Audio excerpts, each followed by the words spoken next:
આપ નેતા પ્રવીણ રામે માંગ્યો છે સમય. પ્રવીણ રામે મુખ્યમંત્રીને મળવા માંગ્યો સમય.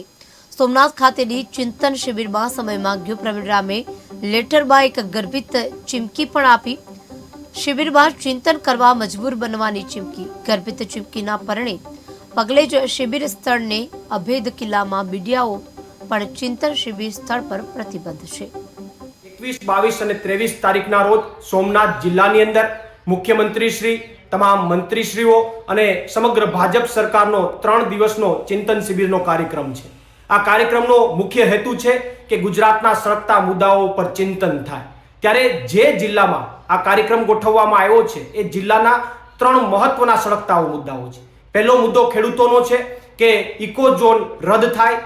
બીજો મુદ્દો ખેડૂતોનો એ છે કે આ જિલ્લાની અંદર અતિવૃષ્ટિના કારણે નુકસાન થયું હોવા છતાં પણ સહાય પેકેજમાં જિલ્લાને લેવામાં નથી આવ્યો. અને ત્રીજો મહત્વનો સળગતો મુદ્દો એ છે કે સોમનાથ મંદિરે દર્શન કરવા આવતા દર્શનાર્થીઓને હાઈવે ઉપર 60 કિલોમીટરમાં 3 ટોલ નાકા ઊભા કરીને લૂંટવામાં આવી રહ્યા છે. ત્યારે આ ચિંતન શિબિરનો હેતુ જો સિદ્ધ કરવો હોય તો આ જિલ્લાના 3 મુદ્દાઓ ઉપર ચિંતન થવું જોઈએ. અને એટલા માટે મેં પોતે માનનીય મુખ્યમંત્રી પાસે અને અન્ય 10 થી 15 આગેવાનો, ખેડૂત આગેવાનોને સાથે લઈ જઈ અને આ મુદ્દાઓ માટે, ઇકોઝોનના મુદ્દા અને અન્ય મુદ્દાઓ માટે ચિંતન થાય એ માટે સમય માંગ્યો છે.